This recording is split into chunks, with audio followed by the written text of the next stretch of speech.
बिस्मिल्लाहिर्रहमानिर्रहीम। Hello everyone, अस्सलामु अलैकुम।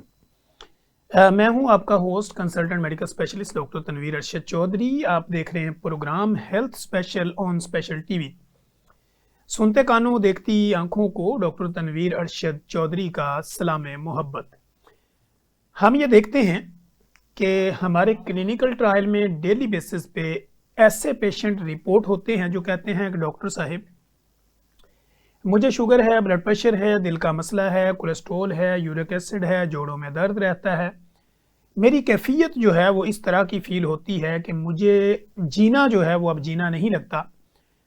मेरी ज़िंदगी बजाय खुशी के ये गमी में बदल जाती है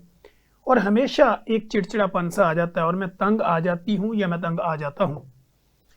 इस वजह से कि ये जो मेडिसिन है, ये जो दवाइयाँ हैं, ये जो इंजेक्शन हैं, ये जो ड्रिप्स हैं, ये जो सप्लीमेंट्स हैं,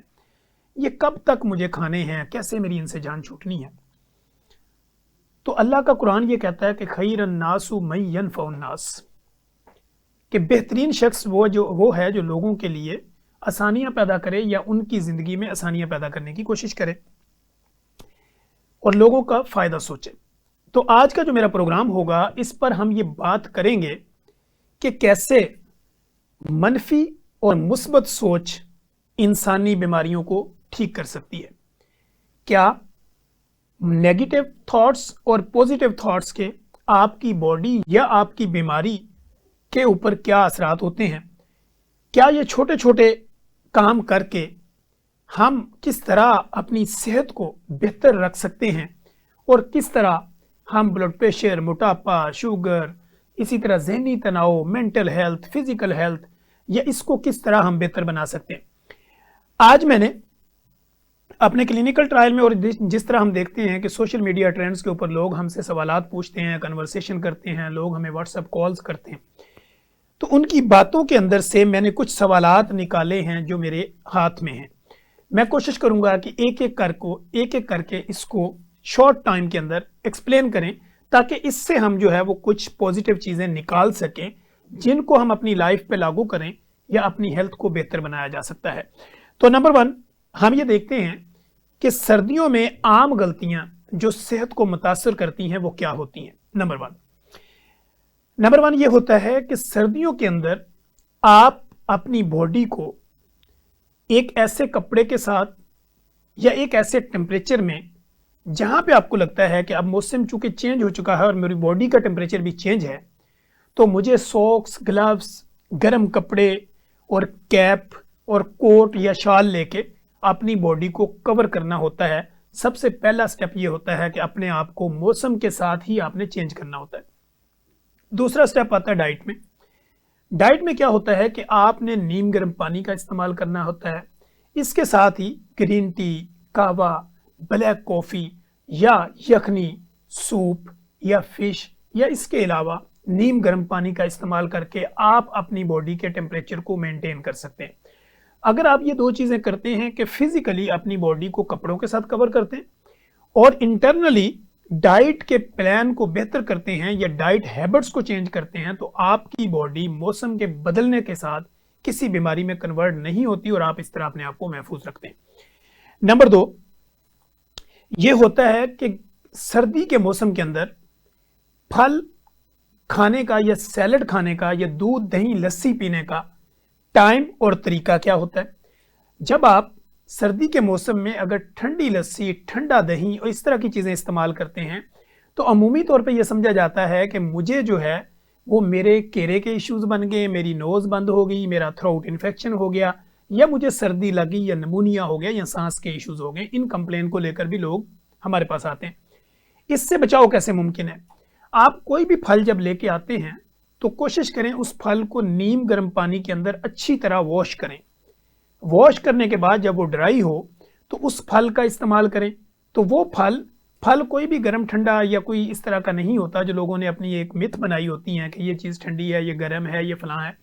ये चीज़ें आपके यूज़ करने पे डिपेंड करती हैं कि आप कौन से टाइम पे कितनी क्वांटिटी की और किस क्वालिटी की चीज़ को इस्तेमाल कर रहे हैं। अब यहाँ पे दूसरी चीज़ ये आती है, एक तो आपने फलों को नीम गर्म पानी से वॉश कर लिया, अब आपने दूध, दही, लस्सी का इस्तेमाल उठते ही नहीं करना होता। जब आप उठते हैं तो हमारी बॉडी का एक टेम्परेचर होता है,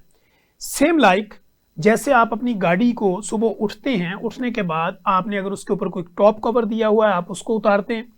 और साथ में फिर आप उसकी सफाई करते हैं, क्लींजिंग करते हैं। फिर आप उस गाड़ी को सेल्फ मारते हैं और सेल्फ मारने के बाद 1-1.5-2 मिनट के लिए आप उस इंजन को स्टार्ट रहने देते हैं,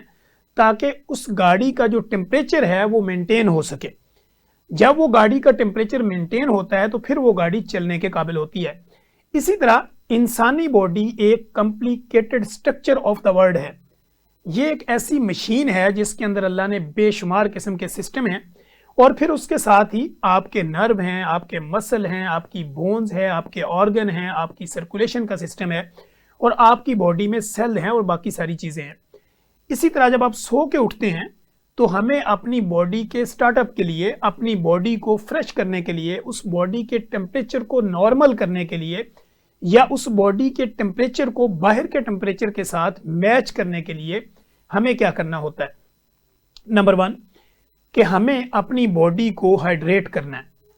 मैं सोया हूँ, 8-10 घंटे की मेरी नींद है और उसके बाद जब मैंने उठना है तो उठते वक्त भी आपने अपनी बॉडी को, अगर आप स्ट्रेट लेटे हुए हैं तो साइड पे थोड़ी करवट लें, उस करवट के ऊपर 1-2 मिनट का स्टे करें, फिर आराम से उठ के बैठें। बैठने के बाद आप अपने बेड से, चारपाई से, फर्श से, गद्दे से, मैट्रेस से आराम से आप नीचे उतरें और उसके बाद जो है आप अपना मुंह जिस तरह धोते हैं या आप अपने डेंटल की जब सफाई करते हैं, दांतों की सफाई करते हैं और साथ में जो है वो आप जब इस चीज़ पे बेड को छोड़े हुए आपको 10 से 15 मिनट हो जाएं तो ऐसी कैफियत पे आप क्या करें कि एक नीम गर्म पानी का, जिस तरह ये मेरे हाथ में गिलास है, नीम गर्म पानी का गिलास, वो 60 ml का हो, 120 का हो या 240 ml का हो, जितनी आपकी डिमांड है अकॉर्डिंग टू द आपकी बॉडी वेट और आपकी हाइट के अकॉर्डिंगली। तो आप नीम गर्म पानी का 1 गिलास या 2 गिलास जो है वो हाफ लीटर में, हम इसको लीटर में देख लेते हैं, हाफ लीटर पानी जो है वो नीम गर्म, उसको आराम से जो है वो इनटेक करें, उस पानी को पी लें। उसके बाद आपने अगर कोई भी अपना शावर वगैरह लेना है वो लें, अपनी तैयारी करें। फिर उसके बाद आप कोई भी मौसमी फल हो जाए या बॉयल एग हो जाए या इसके साथ चिया सीड्स जो आपने रात को पानी में भिगोए होंगे वो आप ले सकते हैं। इसी तरह आप ओट्स यानी जौ का दलिया ले सकते हैं या ड्राई फ्रूट्स का कुछ पार्ट्स ले सकते हैं, कुछ मौसमी फल ले सकते हैं, सैलड का इस्तेमाल कर सकते हैं, इसी तरह ककम्बर का इस्तेमाल कर सकते हैं या आप सिट्टा यानी छल्ली का इस्तेमाल कर सकते हैं। तो ये इस तरह आपने अपनी बॉडी का स्टार्टअप करना है। अब उसके बाद आपने इसको 45 मिनट से लेके 60 मिनट्स तक यानी 1 घंटे का गैप दे दें और उसके बाद जो भी नाश्ता आप बेहतर समझते हैं वो नाश्ता आप लें। तो इस तरह आपकी बॉडी का जो टेम्परेचर है या आपकी बॉडी जो है वो अकॉर्डिंग टू द वेदर वो अपने आप को रेडी कर लेगी, यूज्ड हो जाएगी और इस तरह आप अपने आप को बीमारियों से महफूज रख सकते हैं। अब यहाँ पे दूसरी चीज़ ये होती है कि हम ये समझते हैं कि नेगेटिव थॉट्स और पॉजिटिव थॉट्स, मनफी और मुस्बत जो सोच होती है वो आपकी बीमारियों पे किस तरह असरअंदाज होती है। अब लोग ये कहेंगे कि अगर कोई बंदा नेगेटिव सोचता है या पॉजिटिव सोचता है, लोगों के भलाई की बातें करता है या लोगों की मुखालफत करता है, तो उसकी बॉडी पे क्या असरात होते हैं। चूँकि हमारी जो बॉडी है वो क्या होता है कि हमारी बॉडी के अंदर केमिकल रिएक्शंस हैं, हार्मोनल एक्टिविटी है। जब आप पॉजिटिव सोचते हैं तो आपकी बॉडी को एक पॉजिटिव मैसेज जाता है। आपका ब्रेन जो है वो उसका गट के साथ कनेक्शन होता है, जिसको हम ब्रेन गट कनेक्शन कहते हैं। जब आपका पेट के अंदर इंटेस्टाइन यानी आंतड़ियों का जो निज़ाम है वहां से जो सिग्नल होता है जो आपके ब्रेन को जाता है या आपका ब्रेन जो सिग्नल पास करता है आपकी गट को, तो उसके अकॉर्डिंगली जो है वो आपके पेट के अंदर जो ऑर्गन है वो ऑर्गन जो है वो प्रोडक्शन करते हैं हार्मोनल एक्टिविटी की।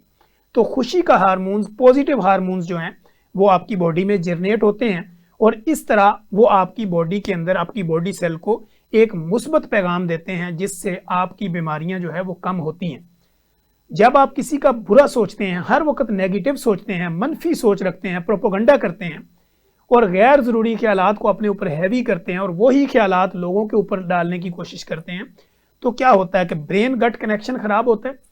और फिर आपकी बॉडी जो है जो प्रोडक्शन करती है हार्मोन्स की, और वो प्रोडक्शन चूँकि नेगेटिव सिग्नल हो रहा होता है, तो नेगेटिव जब आपकी अप्रोच होती है तो उसमें जो आपकी बॉडी के अंदर नेगेटिव हार्मोन्स हैं उनकी तादाद बढ़ जाती है और इस तरह आप मेंटल हेल्थ भी आपकी डिस्टर्ब होती है, फिजिकल हेल्थ भी आपकी डिस्टर्ब होती है और आपके दिल के ऊपर भी उसके असरात होते हैं, जब आप नेगेटिव सोचते हैं तो हमेशा आप नेगेटिव ही रहते हैं, आप लोगों के अंदर खामियां ही तलाश करते हैं, तो वो आपकी बॉडी के ऊपर नेगेटिव सोच के असरात से भी बीमारियां बढ़ती हैं, जिसमें आप जहनी मरीज बनेंगे, आपके ऊपर दिल के मसाइल होंगे, इवन के आपको जो है वो राशा की बीमारी एक होती है जिसमें आपके हाथ कांपना शुरू कर देते हैं, पार्किंसंस इसको कहा जाता है। और इसी तरह कुछ बीमारियां ऐसी होती हैं कि ओवर थिंकिंग की वजह से आपकी नींद चली जाती है। जब आपकी नींद खत्म होती है तो ब्रेन गट कनेक्शन मजीद खराब हो जाता है, फिर आपकी डाइजेशन में प्रॉब्लम आते हैं और इस तरह करते करते आप एक जहनी मरीज बन जाते हैं। पॉजिटिव सोचने से आप खूबसूरत इंसान बनते हैं और पॉजिटिव थिंकिंग के साथ आपकी बॉडी के अंदर से खूबसूरत खुशबू आती है और आपकी बॉडी की जो हार्मोनल प्रोडक्शंस है वो खूबसूरत होती है और इस तरह आपकी बॉडी के मसल्स, आपकी मेंटल और फिजिकल हेल्थ जो है वो खूबसूरत हो जाती है। इसकी एक एग्जांपल ऐसे समझिए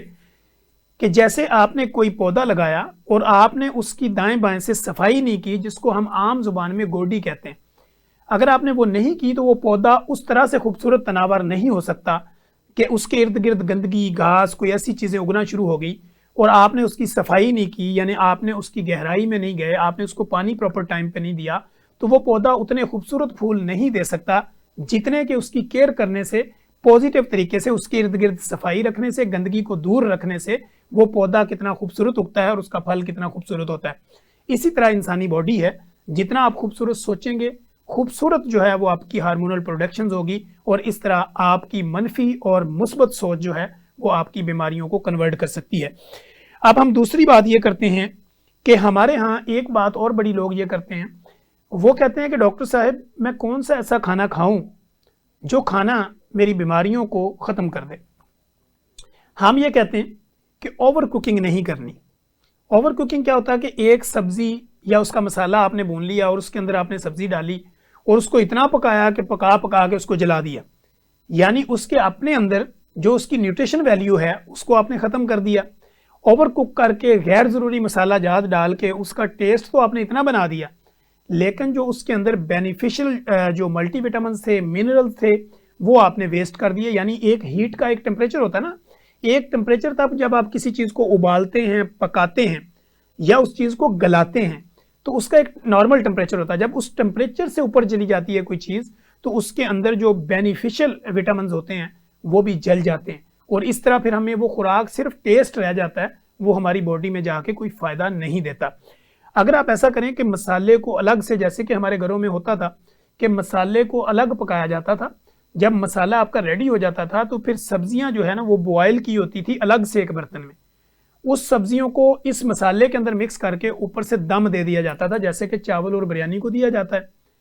अब वो जो चूंकि बॉयल होती थी सब्जियां, इधर मसाला रेडी होता था, दोनों को आप मिक्स करते थे, ऊपर से आपने दम दे देते थे, तो वो उसी दम, उसी हीट के साथ जो है वो चीज़ें पकती थी और उसकी जो न्यूट्रिशन वैल्यू थी वो ज़्यादा थी और इस तरह हम हेल्दी रहते थे।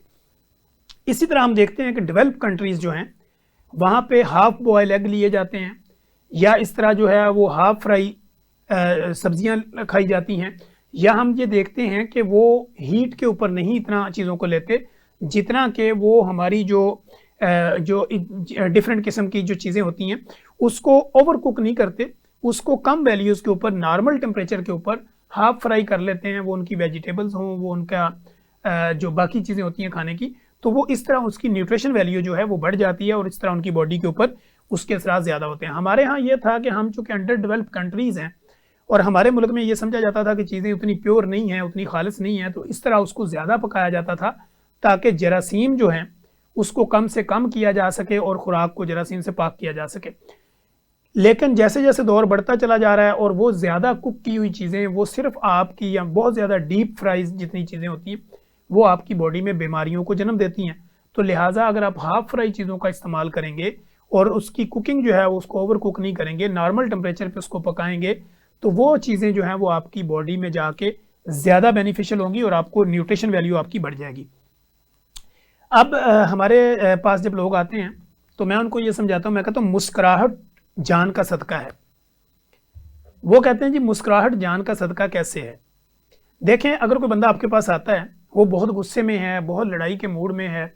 और आप आगे से मुस्कुरा के उसको जवाब देते हैं जी भाईजान, जी हुक्म करें, तो जब आपके चेहरे के ऊपर स्माइल होती है, मुस्कुराहट होती है, तो ये मुस्कुराहट आपकी बॉडी को एक अच्छा पैगाम दे रही होती है और आपकी बॉडी में हार्मोनल एक्टिविटी जो है, हार्मोन्स जो जनरेट हो रहे होते हैं वो पॉजिटिव हो रहे होते हैं। तो इस तरह आपकी बॉडी जो है वो अपने हार्मोन्स के कंट्रोल में रहती है और आपकी बॉडी आपको जो है वो एक अच्छी सिचुएशन में डाल देती है और इस तरह ये आपकी जान का सदका होता है। तो हमेशा मुस्कुराहट जो है वो उसको अपने फेस पे रखें, मुस्कुराते रहें, ताकि आपका स्माइली फेस जो है वो लोगों को एक अच्छा पॉजिटिव मैसेज दे और आने वाला जो नेगेटिव मैसेज होगा, आपका जो पॉजिटिव रवैया होगा वो उसको कन्वर्ट कर देगा नेगेटिव को पॉजिटिव में। तो इस तरह मुस्कुराना जो है वो जान का सदका है। जब आप मुस्कुराते रहते हैं तो लोग ये समझते हैं कि ये बहुत हैप्पी बंदा है और इसका जो मिजाज है वो बड़ा खुश है और इस तरह जो इसका इखलाक है वो बहुत अच्छा है।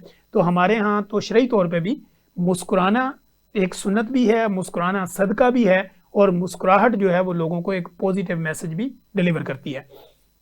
इसी तरह हम ये देखते हैं कि जब आप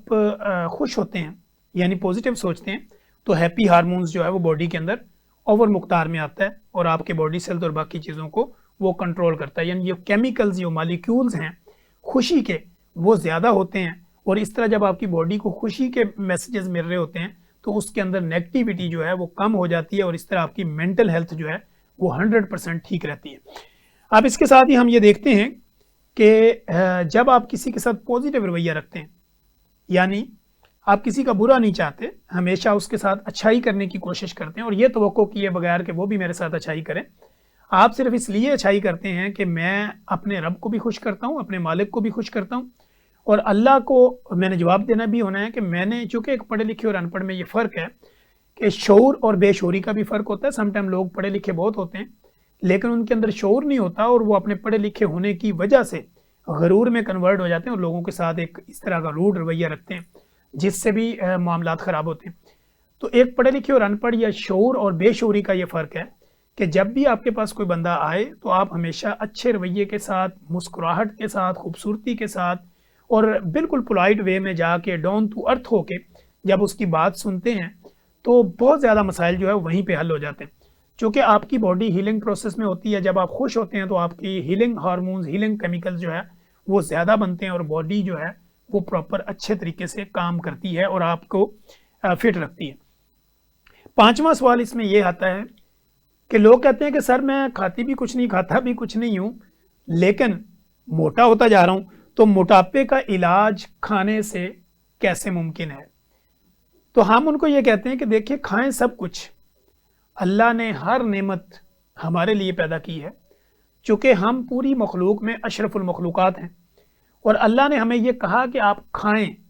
लेकिन खाने का तरीका जो है वो आपने अपने मुआलिज से, अपने उस्ताद से या अपने किसी बाशूर इंसान से जो इस पर अपनी एक्सपर्टीज़ रखता हो, न्यूट्रिशनिस्ट हो, डाइटिशियन हो या आपका डॉक्टर हो या क्लिनिशियन हो, जिसको जाके आप अपनी बॉडी को फिज़िकली एग्जामिन करवाएं, फिर उससे ये पूछें कि मैंने ये चीज़ें खाने का शौकीन हूँ, इन चीज़ों को छोड़ नहीं सकता, तो इन चीज़ों को बेहतरीन तरीके के साथ मैं कैसे ले सकूँ कि मेरा वज़न कम हो जाए। तो मैं अगर फॉर एग्जांपल, जैसे कि मैंने कहा कि सुबह का आगाज़ जब करें तो अच्छे अंदाज में करें, नीम गर्म पानी से करें, फिर उसके बाद फाइबर लें, फिर आप प्रोटीन लें, फिर फैट लें और एंड पे कार्ब्स लें, क्योंकि ये चारों चीज़ें हैं जो हमारी बॉडी में जाती हैं और हमारे मसल्स को एनर्जी प्रोवाइड करती हैं और हमारा मसल जो है वो एक तनावर बॉडी की शक्ल इख्तियार करता है और इस तरह हम खूबसूरत नज़र आते हैं। तो इन सारी चीज़ों के पीछे खाना खाने का तरीका होता है। अगर हम शरई तौर पे बात करें तो शरई तौर पे सिर्फ 2 ही खाने खाए जाते हैं कि आपने सुबह नाश्ता किया और शाम का आपने खाना खा लिया। जब आप सुबह फजर की नमाज के बाद पानी का आगाज़ करते हैं, पानी के बाद जो है वो आप फाइबर लेते हैं, फाइबर के बाद आप कोई प्रोटीन लेते हैं, फिर आप कोई फैट लेते हैं और फिर आप कार्ब्स लेते हैं, तो ये आपका ब्रेकफास्ट कंप्लीट हो जाता है। फिर उसके बाद आप अपने काम पे चले जाते हैं। आप ऑफिस वर्क हैं, आप फार्मर हैं, किसान हैं, मजदूर हैं, दिहाड़ीदार हैं, शॉपकीपर हैं, बिजनेसमैन हैं या किसी भी पॉलिटिशियंस हैं या कोई भी काम करते हैं, वो आप अपना काम कंटिन्यू करें। उस काम के अंदर गैर ज़रूरी तौर पे कोल्ड ड्रिंक का इस्तेमाल, गैर ज़रूरी तौर पे जूसेस का इस्तेमाल, मिल्क शेक का इस्तेमाल, मीठी लस्सियों का इस्तेमाल, मिठाइयों का इस्तेमाल, बेतुके जो है वो कुकीज़ का इस्तेमाल, ये वो चीज़ें होती हैं जो आपके बॉडी वेट को बढ़ाने का ज़रिया बनती हैं। अगर आपने एक अच्छा नाश्ता सुबह के टाइम कर लिया तो अब आप दरमियान वाले टाइम के अंदर सिर्फ पानी का इंटेक करें। अगर आपको ये लगे कि दोपहर के टाइम पे मुझे कुछ भूख है या मुझे क्रेविंग हो रही है, तो उस दौरान में कोई भी मौसमी फल दरमियाने साइज़ का उसको आप अपने दोपहर के टाइम पे ले लें। इसी तरह शाम जब मगरिब की नमाज हो रही होती है, यानी सूरज ढल रहा होता है, सुबह जब सूरज निकल रहा होता है, आप एक अच्छा ब्रेकफास्ट कर लेते हैं। वो लोग जो नॉर्मल हैं, लेकिन जो ओवरवेट हैं, किसी बीमारी का शिकार हैं, वो अपने कंसल्टेंट के साथ कंसल्ट करेंगे, फिर अपनी टाइमिंग को एडजस्ट करेंगे। सूरज निकलने के साथ ही आपने खाना पीना स्टार्ट किया और सूरज गुरूब होते ही आपने खाना पीना बंद कर देना है। फॉर एग्जाम्पल कि जैसे ही मगरब की नमाज होती है, आप मगरब की नमाज पढ़ें, सूरज गुरूब हो रहा है और आप उसके बाद आएँ अपनी टेबल के ऊपर, सादा सब्जी, दाल, चिकन, मटन जो भी आपके घर में अवेलेबल है, और एक छोटी चपाती जो कि 6 से 8 इंच की हो, और वो हुल जो है वो व्हीट होनी चाहिए, यानी एक मुकम्मल आटे की बनी हो, ना कि सिर्फ उसमें वाइट फ्लोर नहीं होना चाहिए। और वो रोटी आप लें और सादा जो है वो जो भी सालन आपके पास अवेलेबल है वो आप खा लें, और उसके बाद अपना खाना पीना बंद कर दें। अगर दरमियान में कुछ आपको लगता है तो उस दौरान में आप एक आधा बॉयल एग ले सकते हैं, ग्रीन टी ले सकते हैं, ब्लैक कॉफ़ी ले सकते हैं, पानी का इस्तेमाल कर सकते हैं, या कोई भी छोटा मोटा मौसमी फल नॉर्मल तरीके से ले सकते हैं। लेकिन जो कोई खाना है प्रॉपर, वो आप इससे लेट नहीं करेंगे, तो आप खुराक से अपने मोटापे को ख़त्म कर देंगे। अब यहाँ पे ये चीज़ें होती हैं कि खाने के साथ मीठा खाने के क्या फ़ायदे हैं और क्या नुकसान हैं। हमारे यहाँ जब हम किसी को ये कहते हैं कि खाने के साथ ही मीठी चीज़ें लेने से ये आपको फैटी लिवर में कन्वर्ट करती हैं या आपके लिवर के ऊपर फैट बना देती हैं, तो ऐसी कंडीशन में ये लोग हमसे ये कहते हैं ये सुन्नत भी है। तो हम इंशाल्लाह कोशिश करेंगे कि ब्रेक के बाद जब मैं आऊँगा तो हम बात करेंगे बाकी चीज़ों के ऊपर डिटेल गुफ्तगू। कहीं मत जाइएगा, हमारे साथ रहेगा, यहीं पे वक्त हुआ एक ब्रेक का। वेलकम बैक नाज़रीन, आप देख रहे हैं हेल्थ स्पेशल प्रोग्राम, और आज हम बात कर रहे हैं आपकी ज़िंदगी के तौर तरीके,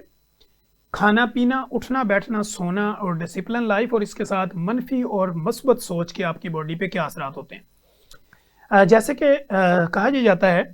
कि मीठा कब खाएं कि नुकसान ना हो, मीठा कब खाएं कि नुकसान ना हो। अब आप देखें, जब आप खाना खा रहे होते हैं ना, खाने में आपने नान लिया, कुलचा लिया, रोटी ली, पराठा लिया, या कोई खमीरी रोटी वगैरह ब्रेड श्रेड का इस्तेमाल किया, तो आप देखें कि उसके अंदर ऑलरेडी ग्लूकोज यानी शुगर का कंटेंट ऑलरेडी है ही है। जब आपने ये खाना खाया वो कन्वर्ट हुआ ग्लूकोज में और आपकी इंसुलिन स्पाइक पे चली गई। अब आपने साथ ही क्या किया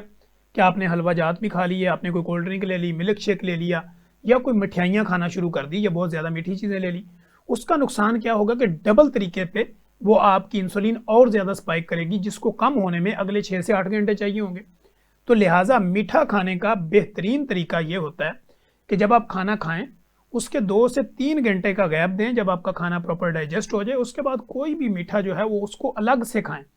खाने के साथ अटैच ना करें। अब लोग यहाँ पे ये कहते हैं कि मीठा खाना सुन्नत है, उसमें यह कहा जाता है कि एक खजूर के बराबर मीठा जो है वो लिया जा सकता है, लेकिन वो तब की बात है कि जब लोग होल जो व्हीट है उसको लेते थे, यानी गंदम का मुकम्मल एक आटा, और हाथ वाली चक्की के साथ बनता था जिसमें ऑलरेडी ये चीज़ें मौजूद होती थी, उसमें फाइबर ज़्यादा होता था, तब एक आधी खजूर या मीठा या शहद लिया जाता था। तो वो फिर लोग मीलों मील पैदल चलते थे और उनकी डाइजेशन जो सिस्टम था डाइजेशन वाला वो बेहतर होता था।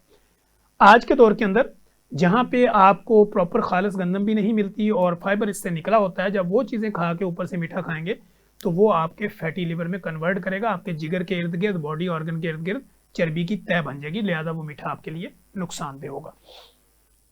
अब यहाँ पे फल खाने का जो तरीका है, फल कौन से ऐसे टाइम पे खाएं कि वो आपको फ़ायदा दें। कोशिश करें कि दोपहर के टाइम या फिर अर्ली मॉर्निंग, जब आपने सुबह का आगाज़ किया, स्टार्ट में कोई भी मौसमी फल जो है वो आप ले सकते हैं, उसके बाद आप अपना नाश्ता करें। अदरवाइज़ दोपहर के टाइम में सैलड और फ्रूट इनको मिक्स करके भी आप खा सकते हैं, और उसके बाद 2-3 घंटे का गैप रखें, फिर जाके आपने कोई अगर खाना है जो भी आपको बेहतर लगता है, जो आपकी चॉइस है, आपकी अकॉर्डिंग टू द बॉडी और आपकी सिचुएशन के मुताबिक वो खाना आप ले सकते हैं, तो ये फल खाना आपके लिए मुफीद होगा। अब लोग हमारे पास आते हैं कि यादाश्त बढ़ाने के लिए हमें क्या करना चाहिए। यादाश्त बढ़ाने के लिए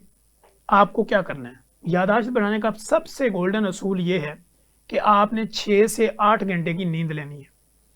वो भी रात के टाइम। जब आपका डीप स्लीप आप लेते हैं, यानी 6 से 8 घंटे सोते हैं,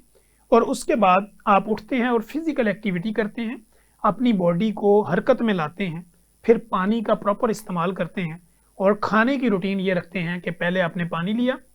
फिर उसको कुछ गैप दिया और उसके बाद आपने फाइबर लिया, फाइबर के साथ आपने प्रोटीन ली, प्रोटीन के साथ आपने फैट ली और फैट के बाद जाके आपने कार्ब्स का पोर्शन थोड़ा सा लिया। और इस तरह डीप स्लीप होनी चाहिए, खाने की रूटीन ठीक होनी चाहिए, फिजिकल एक्टिविटी हो तो आपका जो ब्रेन है या आपकी जो यादाश्त है वो तेज़ हो जाती है और बढ़ जाती है। इसके बाद सबसे ज़्यादा खतरनाक मोटापा कौन सा होता है? लोगों का ये सवाल होता है कि सबसे खतरनाक मोटापा कौन सा है। अब देखें, कुछ लोग ये होते हैं कि ओवरऑल हमें मोटे नज़र आते हैं, उनके बाजू भी, उनके हाथ भी, बॉडी भी सारी एक जैसी होती है और वो फ्लैट होते हैं लेकिन मोटे होते हैं। वो मोटापा इतना खतरनाक नहीं होता। एक मोटापा वो होता है कि लोगों की थाइज मोटी होती हैं, ओवरऑल अपर बॉडी जो है वो भी नॉर्मल होती है और वो भी मोटापा इतना खतरनाक नहीं होता। सबसे खतरनाक मोटापा वो होता है जो आपके पेट के इर्द गिर्द चर्बी होती है, जिसको हम सेंट्रल ओबेसिटी कहते हैं। यानी एप्पल शेप जो ओबेसिटी होती है, एक सेब की तरह जो आपका पेट है वो तनाव का और अफार का शिकार होता है। तो ये चर्बी ज़्यादा खतरनाक होती है। क्यों? चूँकि हमारे पेट के अंदर बॉडी के मेजर ऑर्गन हैं, जैसे मैदा है, जिगर है, तिली है, इसके अलावा पेंक्रियाज हैं, किडनी है, इंटेस्टाइन है और आपका मसाना है और बाकी सारी चीज़ें, और हार्मोनल प्रोडक्शन भी आपके पेट से होती है। तो लिहाजा पेट का जो मोटापा है वो किसी भी उम्र में हो, ये सबसे खतरनाक मोटापा होता है। अब दूसरी चीज़ ये होती है कि सर्दियों में दिल की बीमारियां बढ़ने की क्या वजूहात होती हैं? सर्दियों में दिल की बीमारी बढ़ने की वजूहात क्या होती हैं? एक तो ये होता है कि मौसम जब चेंज होता है तो हमें, जैसे मैंने कहा कि हमें मौसम के साथ अपनी एक्टिविटी को भी चेंज करना है। सर्दी, गर्मी, बारिश, अंधेरी, किसी भी टाइम पे आपने अपनी फिजिकल एक्टिविटी को नहीं छोड़ना। 45 मिनट से 60 मिनट्स कंटिन्यू पैदल चलने का नाम वॉक है। आप साइकिलिंग करें, आप पैदल चलें, लेकिन सबसे बेहतरीन वॉक वो है जो किसी ग्राउंड में, गार्डन में, किसी ओपन एरिया में की जाए। उसके बाद वो होती है जो साइकिलिंग की सूरत में की जाए।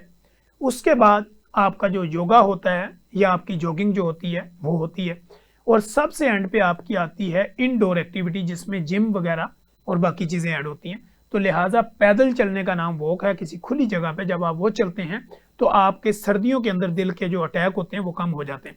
लेकिन जब सर्दियों में आप हलवाजात, मीठी चीज़ें और अपने ड्राई फ्रूट्स और बाकी इंटेक बढ़ा देते हैं और फिजिकल एक्टिविटी रोक देते हैं और ज़्यादातर जो है वो आप बाहर निकलते ही नहीं हैं और एक हीटर और टेम्परेचर को चेंज कर लेते हैं और आपकी ऑक्सीजन का लेवल बॉडी में कम हो जाता है फिजिकल एक्टिविटी ना होने की वजह से, सर्दियों के अंदर आपके जो कार्डियक अरेस्ट है वो बढ़ जाते हैं। और आज के दौर में इसलिए बढ़ते हैं चूँकि फास्ट फूड का इस्तेमाल है, मीठी चीज़ों का, चिकनाइयाँ और मिठाइयों का ज़्यादा इस्तेमाल बढ़ जाता है। सर्दियों के मौसम में लोग हलवाजात ज़्यादा खाते हैं, दूध पीते हैं, जलेबियाँ लेते हैं, मीठी चीज़ें खाते हैं और मूवमेंट जो है वो रुक जाती है और इस वजह से दिल की बीमारियाँ ज़्यादा हो जाती हैं। अब एक लोग ये पूछते हैं कि फास्टिंग का वक्ती फ़ायदा या मुस्तकिल। फास्टिंग मतलब रोज़ा, या इंटरमीडिएट फास्टिंग की अगर बात करें तो 16 घंटे अपने अगर पेट को खाली रखते हैं तो लोग ये कहते हैं क्या इसका नॉर्मल वक्ती तौर पे कोई फ़ायदा होता है या लॉन्ग टर्म इसका कोई बेनिफिट है। देखें, फास्टिंग हमेशा इंसान के लिए बेनिफिशियल होती है, फ़ायदेमंद होती है। वो फास्टिंग आप रोज़े की सूरत में करें, वो फास्टिंग आप मेडिकली पॉइंट ऑफ व्यू से करें, वो फास्टिंग आप इंटरमीडिएट फास्टिंग की शक्ल में करें या OMD करें, यानी once meal a day. OMD क्या है? Once meal a day. अगर आप दिन में एक खाना अच्छा खाते हैं और बाकी दौरान में आप पानी शानी, ग्रीन टी, ब्लैक कॉफ़ी इसका इस्तेमाल रखते हैं और फिजिकल अपने आप को एक्टिव रखते हैं तो फास्टिंग आपके लिए हमेशा फ़ायदा होती है। OMD का जो कॉन्सेप्ट है, तो लोग हमसे ये पूछते हैं OMD क्या है? Once meal a day. OMD का मतलब है वंस मील अ डे, यानी दिन में सिर्फ एक खाना खाएं। यानी आपने खाने की विंडो रखी कि दोपहर 2 बजे से लेके शाम 6 बजे तक, ये 4 घंटे आपने खाने की विंडो रख ली कि इस 4 घंटे में मैंने खाना है। उस 4 घंटे में आप क्या करते हैं? पानी लिया, तरतीब यही समझिए, पानी लेना है, पानी के बाद फाइबर यानी सब्जियां, फ्रूट, उसके बाद आपने फैट यानी वो बॉयल एग हो गए, चिकन हो गए, मटन हो गया, वो लेना है और साथ में जो है वो आपने प्रोटीन को ऐड करना होता है। वो भी अंडे, चिकन, मटन, बीफ इनकी सूरत में, फिश की सूरत में वो आ जाती है। और कार्ब्स में जब आपने जाना है तो चावल, रोटी हल्की फुल्की या कोई भी दलिया वगैरह जो है वो आप ले सकते हैं। तो ये 4 घंटे जो आपके होंगे खाने वाले, इसमें आपने तरतीब के साथ खाना है और 6 बजे के बाद आपने खाना बंद कर देना है। उसके बाद फिर आपने क्या करना है, पानी का इंटेक रखना है। ग्रीन टी पी सकते हैं, पानी जितना मर्जी जो आपकी बॉडी के अकॉर्डिंगली आपको ज़रूरत है वो लें। एक अगर मर्द है तो 3.7 लीटर पानी 24 आवर्स में उसको लेना है। अगर फीमेल है तो 2.7 या 3 लीटर के करीब जो है वो पानी उसको यूज़ करना चाहिए। और फिजिकल एक्टिविटी अपने आप को एंगेज रखे, अपना काम रखे। तो वंस मील अ डे यानी OMD, इसको अगर आप अपनाते हैं तो आपकी बॉडी पे इस तरह के बेनिफिट नजर आएंगे कि आप खुद भी हैरान हो जाएंगे। क्योंकि आप देखें, जब भी आप एक खाना खाते हैं तो आपकी बॉडी में प्रॉपर डाइजेस्ट होने में या आपके मैदे को खाली होने में 4 से 6 घंटे लगते हैं। अब उसके बाद 6 घंटे ये गुजर गए और उसके बाद अगले 5 से 6 घंटों में जो आपके लिवर ने स्टोरेज की होती है, आपकी बॉडी वहां से एनर्जी ले लेती है और उसको यूज करना शुरू कर देती है। तो इस तरह 10 से 12 घंटे तो आपकी बॉडी ऑलरेडी जो खाया पिया होता है उसी के इर्द गिर्द ही घूमती रहती है। जब आप 10 से 12 घंटे के बाद आगे फास्टिंग करेंगे यानी 16 घंटे 18 घंटे की, तो वो जो अगले 4-6 घंटे होंगे वो आपकी बॉडी में जमा शुदा जो फैट है वो बॉडी कन्वर्ट करना शुरू करेगी एनर्जी में। और इस तरह आपका मोटापा, आपका वजन, आपका कोलेस्ट्रोल और आपके बॉडी ऑर्गन के इर्द गिर्द जो चर्बी है वो खत्म होना शुरू हो जाएगी। तो लिहाजा जब आप ज़्यादा फास्टिंग करते हैं यानी अपने आप को खाली पेट रखते हैं, खाना कम खाते हैं लेकिन खाएं ज़रूर, लेकिन उसकी एक विंडो रखें, एक टाइम रखें। उसके ऊपर अब अगर आप खाते हैं तो आपकी जितनी भी चर्बी है वो आपकी आर्टरीज के हो, सबकुटेनियस हो या विजुअलर फैट हो या बॉडी ऑर्गन के इर्द गिर्द जो चर्बी है वो निकलना शुरू हो जाती है। तो इस तरह OMD का बेहतरीन रोल है, यानी वंस मील अ डे, वो सबसे बेनिफिशियल है आपके लिए। अब इसके बाद अगली बात जब आती है पानी पीने का सही तरीका, लोग पूछते हैं कि क्या है। पानी पीने का सही तरीका यही है कि जब आप उठते हैं तो 15 से 20 मिनट का बेड और आपके दरमियान में गैप होना चाहिए। उसके बाद अपनी बॉडी को मूव करें हल्का फुल्का और उसके बाद नीम गर्म पानी के 1-2 गिलास ले लें। दिन के टाइम जब आपने पानी पीना है तो खाना खाने से 45 मिनट पहले पानी पिए या 45 मिनट बाद में पिए। खाने के फौरन साथ किसी कोल्ड ड्रिंक, ग्रीन टी, किसी जूस वगैरह का इस्तेमाल करना ये आपके लिए कभी भी फायदेमंद नहीं होता। तो लिहाजा या तो खाने से पहले पानी पिए या खाने से 45 मिनट का गैप देके तब आप कोई पानी इनटेक कर सकते हो। पानी पीने का बेहतरीन फार्मूला ये कि नीम गर्म पानी का इस्तेमाल करें। अगर सर्दी गर्मी कोई भी मौसम हो तो मौसम के अकॉर्डिंगली पानी को बहुत ज़्यादा ठंडा या आइस वगैरह डाल के इतना ज़्यादा ठंडा ना करें कि वो आपके बॉडी टेम्परेचर के बिल्कुल अगेंस्ट हो, तो वो आपके लिए नुकसानदेह होता है। इसी तरह लोग ये पूछते हैं कि आपके हाथ पांव ठंडे रहते हैं तो इनको नॉर्मल करने का क्या तरीका है। एक तो अगर सर्दी में आपके हाथ पांव ठंडे होते हैं तो ये एक अलग इशू है, लेकिन अगर गर्मी है और गर्मी के अंदर भी आपके हाथ पांव ठंडे रहते हैं तो आपने अपनी हार्मोनल प्रोफाइल, थायराइड या आपने अपने बाकी टेस्ट अपने कंसल्टेंट के मुताबिक करवा के उनको दिखाना होता है कि सम टाइम आपकी बॉडी में हार्मोनल चेंजिंग होती हैं जिसकी वजह से आपके हाथ पाँव में ठंडे रहना या पसीने आना, ये 2 चीज़ें अलग होती हैं। सर्दियों में अगर हैं तो आपने प्रॉपर जो है वो उसको पाँव को ड्राई करके सॉक्स वगैरह का इस्तेमाल करना और शूज़ जो है वो गर्म शूज़ लेने ताकि आपके पाँव जो है वो एक नॉर्मल टेम्परेचर की तरफ रहें। हाथ पाँव ज़्यादा ठंडे होने की एक वजह ये भी होती है कि ब्लड सर्कुलेशन वहाँ पे कम हो जाती है,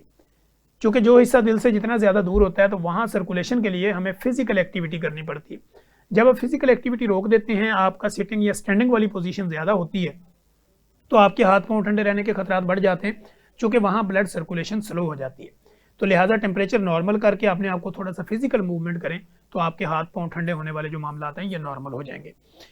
इस तरह खुराक, नींद, पानी हमारी ज़िंदगी में क्या किरदार अदा करते हैं। खुराक, नींद और पानी, इन तीनों का हमारी ज़िंदगी में क्या किरदार है, ये लोग हमसे पूछते हैं। खुराक अगर अच्छी लेंगे तो आपकी बॉडी के नर्व, मसल, बोन और आपका ब्रेन ये बेहतर काम करेगा, क्योंकि इनको काम करने के लिए एनर्जी की ज़रूरत होती है। वो एनर्जी जो है वो हमें प्रोवाइड करती है हमारी खुराक। खुराक में जैसे मैंने रूटीन आपको बताई कि आपने फाइबर, प्रोटीन, फैट और कार्ब्स, इन चारों चीज़ों की हमारी बॉडी में ज़रूरत होती है, पानी की ज़रूरत होती है। तो इन सारी चीज़ों को आपने अपनी तरतीब के साथ लेना है, यानी पहले आपने पानी लिया।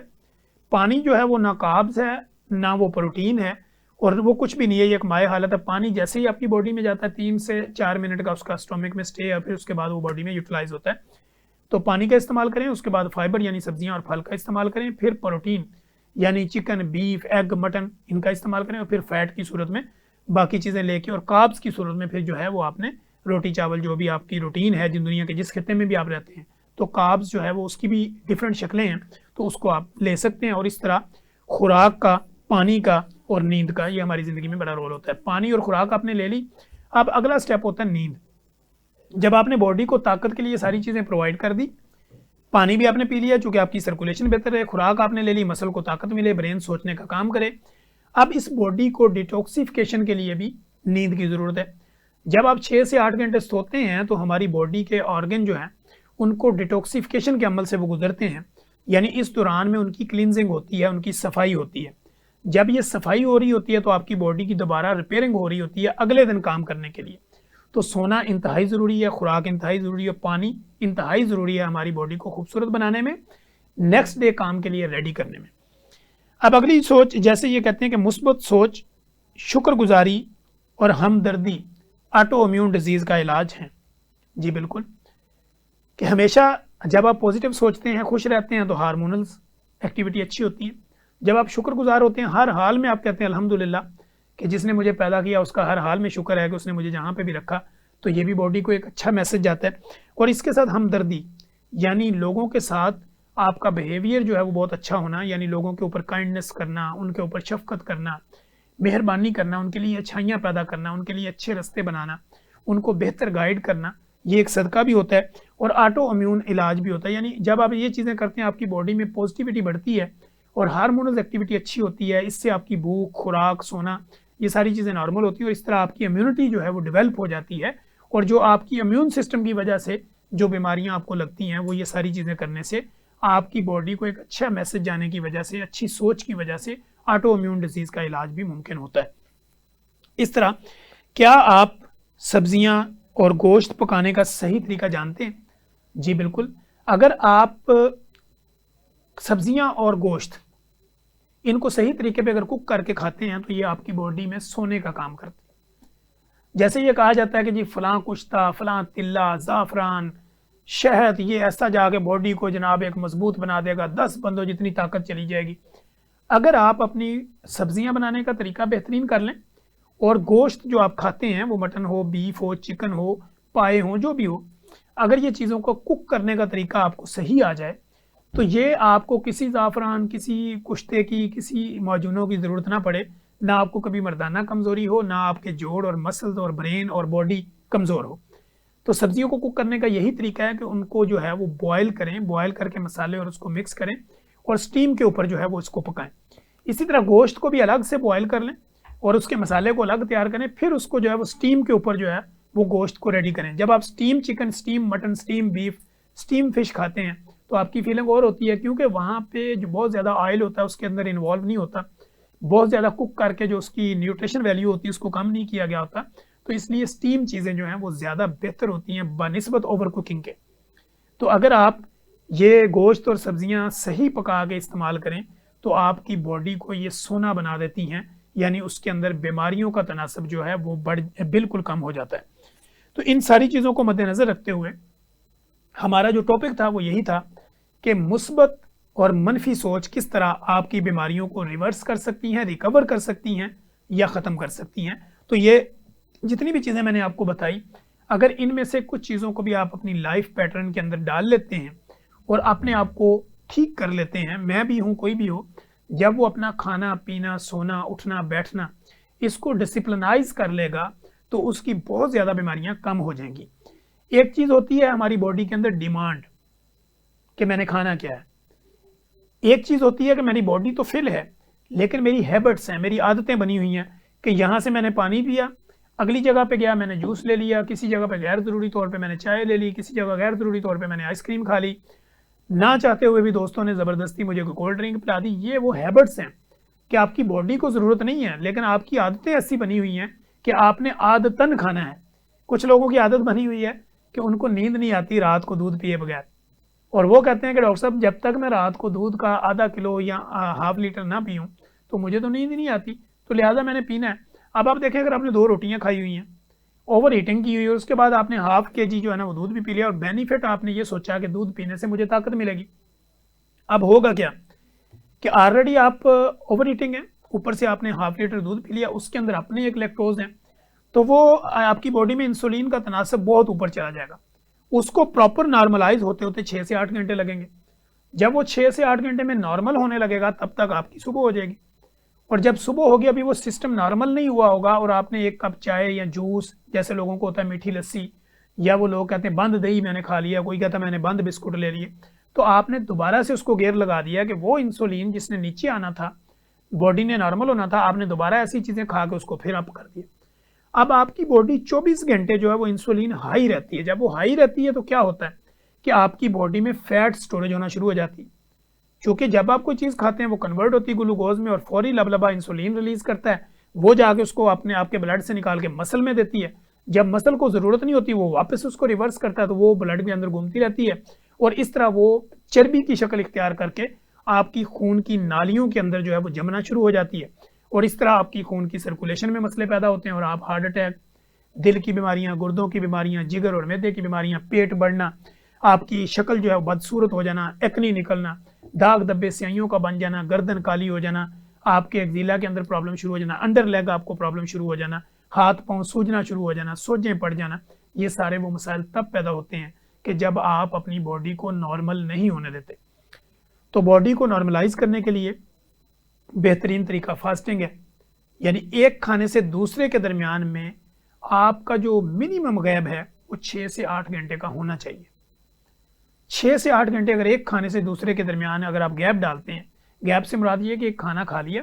और उसके बाद अगले 6 से 8 घंटे तक आपने पानी वगैरह ही इस्तेमाल करना है, ना कि उसके दौरान कोई मीठी चीज़ें, जूसेस, कोल्ड ड्रिंक और ये चीज़ें आपने नहीं लेनी। जब आप ये चीज़ें नहीं ले रहे होते तो आपकी बॉडी फिट होती है। अगर आपको हमारे इस प्रोग्राम से मुतल्लिका किसी भी तरह की कोई क्यूरी, कोई थ्योरी, कोई सवाल जवाब, किसी तरह के कोई मामलात आप हमसे पूछना चाह रहे हो या हमें कोई मशवरा देना चाह रहे हो, कमेंट बॉक्स में आइए, नेगेटिव लिखें या पॉजिटिव लिखें, लेकिन ज़रूर लिखें। जब आप लिखते हैं हमें अपनी इस्लाह का मौका मिलता है और हम दोबारा नए प्रोग्राम में आपके उठाए गए इन सवालात या इन ख्यालात को एड्रेस करने की कोशिश करते हैं। मुझे और मेरी प्रोडक्शन टीम को इजाज़त दीजिए। हम दोबारा एक नए सवाल जवाब के साथ, एक नए गेस्ट के साथ दोबारा हाजिर होंगे। तब तक के लिए इजाज़त दीजिए। अल्लाह हाफिज़।